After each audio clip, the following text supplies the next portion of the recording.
27 जुलाई 2018 Moscow, Russia में 3 बहनों Christina, Angelina और मारिया को उनके पिता मिखाइल खाचतुरियन की हत्या के आरोप में गिरफ्तार किया गया। मिखाइल की लाश उनके अपार्टमेंट की सीढ़ियों पर मिली थी। उसे हैमर और चाकू से करीब 30 बार मारा गया था। अगर इन तीनों बहनों को दोषी ठहराया जाता तो कानून के तहत उन्हें 20 साल तक की सजा हो सकती थी। इनकी गिरफ्तारी के बाद पूरा रशिया इस केस पर बंट गया। कुछ लोग ये सवाल कर रहे थे कि इन बहनों के साथ क्या किया जाना चाहिए, खासकर वे लोग जो परंपरागत पितृसत्तात्मक सोच में विश्वास रखते थे। उनकी राय इस मामले में बेहद सख्त थी। कुछ लोग जोर देकर कह रहे थे कि तीनों बहनों को तुरंत गिरफ्तार कर जेल भेजा जाना चाहिए। वहीं दूसरी ओर 3 लाख से ज्यादा लोगों ने एक साइन की हुई पिटीशन सबमिट की थी, जिसमें इन लड़कियों को रिहा करने की मांग की गई थी। अब सवाल ये उठता है, आखिर इनकी तरफ इतनी सहानुभूति क्यों थी? क्या वाकई मर्डर के अलावा इनके पास कोई और रास्ता नहीं बचा था? चलिए इस कहानी की तह तक चलते हैं। ये कहानी शुरू होती है करीब 25 साल पहले, जब मिखाइल खाचतुरियान की मुलाकात ऑरेलिया डूडू से हुई, जो आगे चलकर इन तीनों बेटियों की मां बनी। इन दोनों के बीच उम्र का फर्क बहुत ज्यादा था। मिखाइल की उम्र तब 34 साल थी, जबकि ऑरेलिया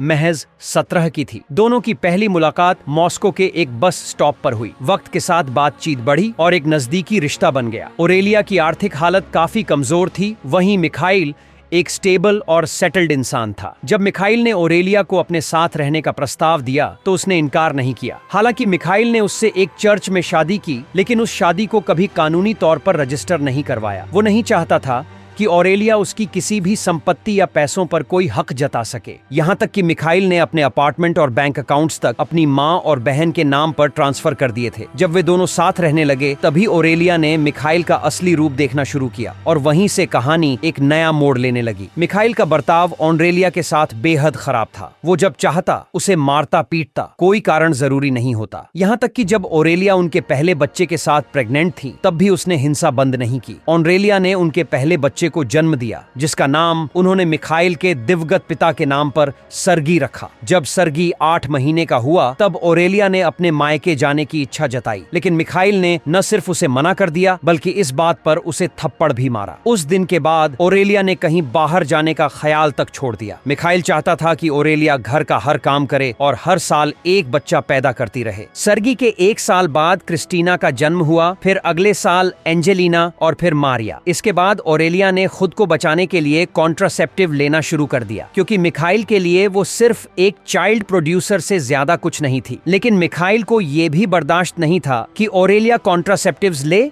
या खुद के लिए कोई फैसला करे। वो चाहता था कि ऑरेलिया सिर्फ घर के अंदर रहे, बच्चों की देखभाल करे और उसकी हर बात माने। उसने ऑरेलिया पर इतना कंट्रोल कर लिया था कि उसे किसी से फोन पर बात करने की भी इजाजत नहीं थी। ऑरेलिया काम करना चाहती थी, एक जॉब करना चाहती थी, ताकि खुद को और बच्चों को एक बेहतर जिंदगी दे सके। लेकिन मिखाइल ने उसे ये आजादी भी नहीं दी। अब सवाल ये है कि ऑरेलिया ऐसी जिंदगी क्यों जी रही थी? असल में एक बार उसने हिम्मत जुटाई, अपने बच्चों को लेकर वो पुलिस स्टेशन तक पहुंची और मिखाइल के खिलाफ शिकायत दर्ज करवाई। लेकिन मिखाइल के पुलिस डिपार्टमेंट में मजबूत कनेक्शन थे और उसी वजह से उसकी शिकायत को गंभीरता से नहीं लिया गया। और क्योंकि रसिया में घरेलू हिंसा को लेकर पुलिस उतनी सख्ती नहीं बरतती, ऑरेलिया की शिकायत को भी नजरअंदाज कर दिया गया। यहाँ तक कि जब मिखाइल ने पुलिस स्टेशन में ही ऑरेलिया को थप्पड़ मारा, तब भी किसी ने कुछ नहीं किया। घर लौटते ही मिखाइल ने ऑरेलिया को धमकाया। उसने कहा कि अगर उसने दोबारा ऐसा कदम उठाने की कोशिश की तो वो न सिर्फ उसे बल्कि उनके बच्चों को भी जान से मार देगा। मिखाइल ऑरेलिया के बारे में जानबूझकर दूसरों को गलत बातें बताता, जिससे उसकी फैमिली और रिश्तेदार भी ऑरेलिया से नफरत करने लगे थे। और मिखाइल खुद क्या काम करता था, ये बात किसी को भी ठीक से पता नहीं थी। उसका प्रोफेशन हमेशा एक मिस्ट्री बना रहा। कुछ लोगों का मानना था कि मिखाइल शायद गैर कानूनी चीजों के कारोबार में शामिल था, क्योंकि उसके अलग अलग बैंक अकाउंट्स में अक्सर संदिग्ध पेमेंट्स आया करती थी। कई लोगों को लगता था कि ये पैसे क्रिमिनल नेटवर्क्स से आते थे। समय के साथ उसका रवैया और भी ज्यादा आक्रामक होता गया। एक पड़ोसी ने बताया कि मिखाइल जरा सी बात पर गुस्से में आकर धमकियां देने लगता था। एक बार उसने अपनी कार गलत जगह पर पार्क कर दी थी। जब किसी ने उससे कार हटाने को कहा तो उसने सीधा बंदूक निकाल ली। उसके अपने बेटे सर्गी के साथ रिश्ते भी बेहद तनावपूर्ण थे। वह उसे बार बार मानसिक और शारीरिक रूप से प्रताड़ित करता, उसे नीचा दिखाता। जब सर्गी सिर्फ 16 साल का था, तब मिखाइल ने उसे घर से निकाल दिया। बेचारा सर्गी बाहर ही सोने को मजबूर था। उसकी माँ छुप छुप कर उसे खाना देने जाती, लेकिन जब भी मिखाइल को इसका पता चलता, वह दोनों को धमकाता और मारने की बात करता। सकता। आखिरकार सर्गी को हमेशा के लिए घर छोड़ना पड़ा। एक और अजीब बात यह थी कि मिखाइल बहुत ज्यादा धार्मिक दिखावा करता था। वह अक्सर इजराइल और यरूशलेम की चर्चों में जाकर प्रार्थना करता था। शायद उसे लगता था कि इस तरह वह अपने गुनाहों का बोझ हल्का कर सकता है। ऐसे माहौल में क्रिस्टीना, एंजेलिना और मारिया बड़ी हो रही थीं। एक ऐसा घर जहां हर दिन डर, गुस्सा और नफरत की दीवारें खड़ी थीं। जब स्कूल की टीचर्स से इन बहनों के बारे में पूछा गया, सबसे पहले उन्होंने बताया कि ये लड़कियां काफी डिसिप्लिन में रहती थीं। उन्हें स्कूल जाना बहुत पसंद था, क्योंकि स्कूल ही उनके लिए उस डरावने माहौल से बचने का एक जरिया था। जैसे जैसे ये लड़कियां बड़ी हो रही थीं, मिखाइल का व्यवहार और भी ज्यादा असहनीय होता जा रहा था। उसे अब अपनी पत्नी ओरेलिया में कोई दिलचस्पी नहीं रह गई थी। 2015 में उसने ओरेलिया को घर से धक्के मारकर निकाल दिया। उस समय लड़कियां सिर्फ 14, 15 और 16 साल की थीं। मिखाइल ने गन पॉइंट पर ओरेलिया से कहा कि या तो वो घर छोड़ दे या वह उसे जान से मार देगा। ओरेलिया के पास कोई और रास्ता नहीं बचा और उसे मजबूरी में घर छोड़ना पड़ा। मिखाइल ने न सिर्फ अपनी पत्नी बल्कि अपने बेटे सर्गी को भी बेरहमी से ट्रीट किया। यहाँ तक कि मिखाइल ने अपनी पत्नी और बेटे दोनों को घर से निकाल दिया था। हालांकि उस वक्त तक उसका अपनी बेटियों के प्रति व्यवहार ठीक ही था। मिखाइल के दोस्तों और रिश्तेदारों को भी ये लड़कियां पसंद थीं और वे उनका समर्थन करते थे। शायद यही वजह थी कि ओरेलिया को भरोसा था कि वह अपनी तीनों बेटियों को मिखाइल के पास छोड़ सकती है। अब तक मिखाइल अपना सारा गुस्सा सिर्फ ओरेलिया और बेटे सर्गी पर ही निकालता था, लेकिन उनके घर छोड़ने के बाद उसके बर्ताव में बदलाव आने लगा। धीरे धीरे उसका रवैया अपनी बेटियों के प्रति भी बदलने लगा। वह अब उन्हें एक अलग नजरिए से देखने लगा था, एक ऐसा नजरिया जो डरावना और अस्वस्थ था। मिखाइल ने अपनी बेटियों को भी वैसा ही व्यवहार करना शुरू कर दिया जैसा वह अपनी पत्नी ओरेलिया के साथ करता था, जैसे कि उन्हें केवल नौकरानी समझता था। जब तक ओरेलिया घर में थी, वह घर का ध्यान रखती थी, जिससे बेटियों को अपनी पढ़ाई पर ध्यान देने और दोस्तों के साथ समय बिताने का मौका मिलता था। ये तीनों बहनें काफी सोशल और आउटगोइंग थीं, लेकिन अब स्थिति पूरी तरह से बदल चुकी थी। अब वे अकेली थीं और इस अत्याचारी के साथ रह रही थीं, जिनकी जिंदगी उनके लिए एक नर्क बन गई थी। माँ से मिलने पर मिखाइल ने पूरी तरह से रोक लगा दी थी और बेटियों को भी यह महसूस होने लगा था कि उनकी माँ से न मिलना ही सही है। अब इन तीनों लड़कियों को बाहर जाने के लिए और यहाँ तक कि छोटी छोटी चीजों के लिए भी मिखाइल से इजाजत लेनी पड़ती थी। घर के सारे काम अब इन्हीं तीनों पर आ गए थे, जिसकी वजह से उनकी स्कूल क्लासेस लगातार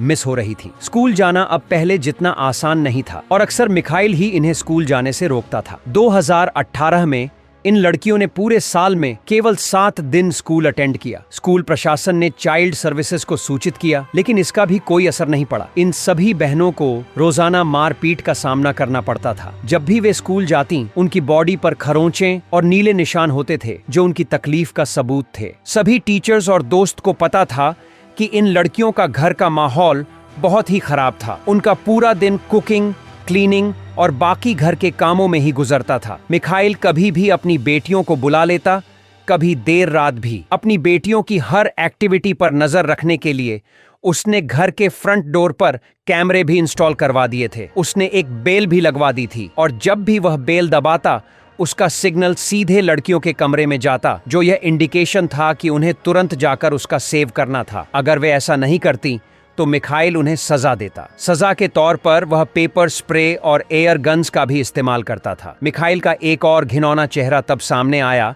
जब 2014 में उसने एंजेलिना को इजराइल ले जाकर एक होटल में चेक इन किया और फिर वहां उसका फायदा उठाया। मिखाइल के पास कोई ऐसा व्यक्ति नहीं था जो उसे रोक सके और यहाँ के लोग भी उसे अच्छी तरह से नहीं जानते थे। वह एंजेलिना को अपने बेडरूम में ले जाता था और उसे सेक्सुअली हैरेस करता था, उसे अभद्र बातें करने के लिए कहता था। वह यह तक कहता था कि वह उसकी असली बेटी नहीं है और जब वह 18 साल की हो जाएगी तो उसे उसकी पत्नी बनना होगा, लेकिन वह अपने साथ कुछ भी कर सकता है। जब वे वापस मॉस्को लौटे तो यह सब चलता रहा और वह बाकी दोनों बहनों के साथ भी यही करने की कोशिश करता था। हमें यह समझना होगा कि यह आदमी मानसिक रूप से अस्वस्थ था। अगले दिन वह उन्हें अपने साथ नहाने के लिए कहता है। दिन ब दिन मिखाइल की उत्पीड़न की गतिविधियां बढ़ती जा रही थीं और कई जांचों ने इसे साबित किया। इन लड़कियों के दोस्तों ने भी यह पुष्टि की कि मिखाइल उन्हें अपनी शरीर की अश्लील तस्वीरें भेजा करता था। आमतौर पर वह हर बेटी के साथ अलग से समय बिताता था, उन्हें अपने कमरे में ले जाकर मसाज करने को कहता था, लेकिन वह कभी सिर्फ मसाज नहीं होता था। 2016 में मिखाइल ने इन्हें एक पारिवारिक अवकाश पर ले गया और वहां उसने क्रिस्टीना को अपने बेडरूम में खींच लिया। उस घटना के बाद क्रिस्टीना इतनी आहत हुई कि उसने आत्महत्या करने की कोशिश की, लेकिन सौभाग्य से उसे समय पर अस्पताल ले जाया गया। जब क्रिस्टीना को होश आया तो उसकी दोनों बहनें उसके पास बैठी थीं। उन्होंने क्रिस्टीना से कहा कि अगर वह आज मर जाती तो वे दोनों भी उसका अनुसरण करती।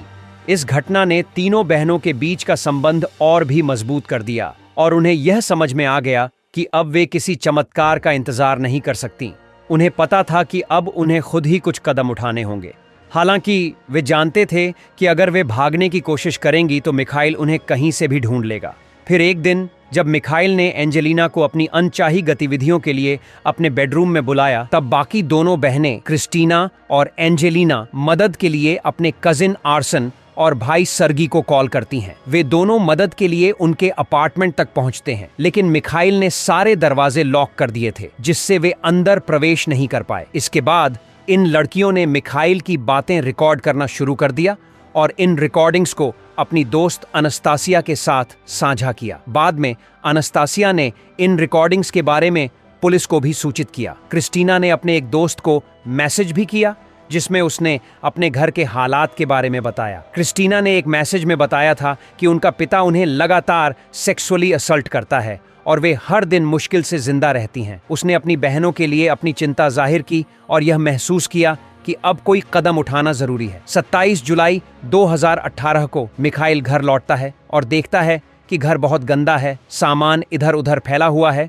और फ्लोर पर कुछ बाल पड़े हुए हैं। यह देख उसका गुस्सा भड़क उठता है। वह तीनों बहनों को अपने कमरे में बुलाता है, फिर अपनी गन कलेक्शन से पेपर स्प्रे उठाता है और उनका चेहरा उस पर स्प्रे कर देता है। क्रिस्टीना, जिसे अस्थमा था, चौकिक की स्थिति में गिर गई और फ्लोर पर लुढ़क गई। थोड़ी देर बाद मिखाइल ने अपनी पिल्स खाई और रॉकिंग चेयर पर सो गया। उसके सोने के बाद तीनों बहनों ने फैसला किया कि यह उनके टॉर्चर की आखिरी रात होगी। उन्होंने एक एक औजार लिया, वही चीजें जिनका इस्तेमाल मिखाइल उन्हें परेशान करने के लिए करता था, नाइफ, हैमर और पेपर स्प्रे। फिर धीरे धीरे वे सोते हुए मिखाइल के पास पहुंची। मारिया ने नाइफ से, एंजेलिना ने हैमर से उसे कई बार मारा और जैसे ही मिखाइल उठने की कोशिश करता है, क्रिस्टीना ने मिखाइल के चेहरे पर पेपर स्प्रे मारा। मिखाइल उठने की कोशिश करता है और धीरे धीरे अपार्टमेंट के स्टेयरकेस तक पहुंच जाता है। इसी दौरान एंजेलिना ने मारिया के हाथ से नाइफ छीन लिया और उसे सीधे मिखाइल के दिल में घोंप दिया। मिखाइल स्टेयर से गिरकर तुरंत मर जाता है। उसे कुल 36 बार नाइफ और हैमर से मारा गया था। पड़ोसियों को यह आवाजें सुनाई देती हैं,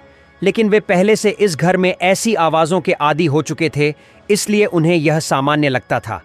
शुरुआत में लड़कियां इतनी घबराई हुई थीं कि वे खुद को और एक दूसरे को भी स्टैब करती हैं ताकि पुलिस को यह दिखा सकें कि यह मर्डर आत्मरक्षा में हुआ था। 15 लड़कियां पुलिस को बताती हैं कि पहले उनके पिता ने उन्हें नाइफ से अटैक किया था, लेकिन जैसे जैसे केस आगे बढ़ता है, वे अपनी सच्चाई और ईमानदारी से सब कुछ पुलिस और कोर्ट के सामने स्वीकार करती हैं। वे बताती हैं कि उनके पिता हमेशा कहते थे, तुम सभी मेरी स्लेव्स हो और तुम्हें मेरी सारी इच्छाएं पूरी करनी होंगी। अब तीनों बहनें पुलिस और कानून पर बिल्कुल भी विश्वास नहीं करती थीं, क्योंकि उन्होंने देखा था कि उनके पिता कैसे हर बार सब कुछ बचा लेते थे। अब उनके लिए पुलिस से संपर्क करना या रिश्तेदारों से मदद मांगना बेकार था, क्योंकि उनकी मां ओरेलिया भी खुद एक पीड़िता बन चुकी थी। मिखाइल के साथ कई सालों तक यात्रा करने के बाद ओरेलिया के पास कहीं जाने का कोई रास्ता नहीं था, क्योंकि उसके पास आय का कोई स्रोत नहीं था। जब लड़कियों से पूछताछ की गई तो उन पर मर्डर के आरोप लगे, लेकिन जांच और कई परीक्षणों से यह साबित हुआ कि वे शारीरिक और मानसिक रूप से प्रताड़ित थीं और उनके पिता ने उन्हें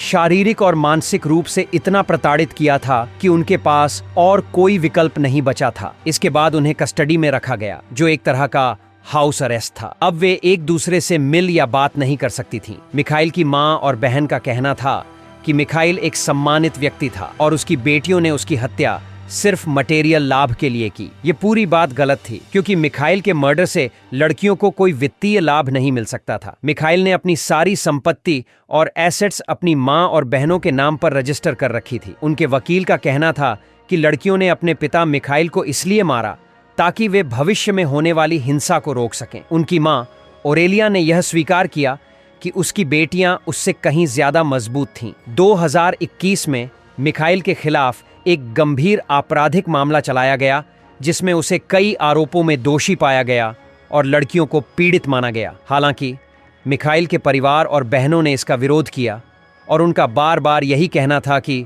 मिखाइल की मां और बहनें यह दावा करती रहीं कि उनका भाई एक अच्छे इंसान था और लड़कियों ने एक साजिश के तहत उसे मारा। वे रशिया के टॉक शोज पर भी आईं ताकि अपने भाई का बचाव कर सकें। उनका कहना था कि यह एक पहले से तय किया गया मर्डर था और उन्होंने ओरेलिया को भी इसके लिए दोषी ठहराया। उनका आरोप था कि ओरेलिया केवल पैसे के लिए अपनी बेटियों का इस्तेमाल कर रही थी। लड़कियों का भविष्य अभी भी अनिश्चित है। उन्हें पब्लिक में जाने की अनुमति तो है, लेकिन वे एक दूसरे से बात नहीं कर सकती, जो उनके लिए बेहद कठिन है क्योंकि वे हमेशा एक दूसरे के साथ रही थीं और एक दूसरे की रक्षा करती थीं। लेकिन फिर भी एक उम्मीद है कि शायद वे कभी एक दूसरे से मिल पाएंगी। यह केस 5 साल से चल रहा है। लड़कियों के पास कोई स्थिर आय का स्रोत नहीं है। वे काम करना चाहती थीं, लेकिन अपनी जिंदगी को सही तरीके से प्लान नहीं कर पाईं। वे ना तो इंटरनेट का इस्तेमाल कर सकती हैं और न ही जॉब के लिए इंटरव्यू दे सकती हैं। इसके अलावा वे कॉलेज भी नहीं जा सकती और किसी यूनिवर्सिटी में आवेदन भी नहीं कर सकती। ट्रस्ट यूटर का मानना है कि यह एक गंभीर अपराध है जिसके लिए उन्हें 20 साल की सजा मिलनी चाहिए। अधिकांश प्रगतिशील लोग लड़कियों के पक्ष में हैं क्योंकि वे मानते हैं कि इन लड़कियों को शारीरिक और मानसिक शोषण का शिकार बनाया गया है। फिर भी समाज का एक हिस्सा ऐसा है जो मानता है कि वे हत्यारे हैं और उन्हें जेल में रहना चाहिए। जब वे स्कूल जाती थीं, तो उनके चेहरे और हाथों पर चोटों के निशान होते थे, लेकिन किसी ने भी परवाह नहीं की। जब अपार्टमेंट से चीखने और रोने की आवाजें आती थीं, तो भी किसी ने ध्यान नहीं दिया। कोई भी नहीं था जो इन लड़कियों की मदद करता। जब उनकी माँ को घर से धक्के देकर बाहर निकाल दिया गया, जब उनके भाई को घर से बाहर कर दिया गया, जब उनका यौन उत्पीड़न किया जाता रहा, कोई नहीं था जब उनके पिता उन्हें चाकू और बंदूक से धमकाते थे। ऐसे केस या मर्डर शायद टाले जा सकते थे अगर वहाँ की पुलिस थोड़ी सख्त होती और अगर डोमेस्टिक अब्यूज के लिए अलग कानून होते। दरअसल रशिया ने अपने कानूनों को और भी मुलायम बना दिया था, जहां यदि किसी परिवार के सदस्य द्वारा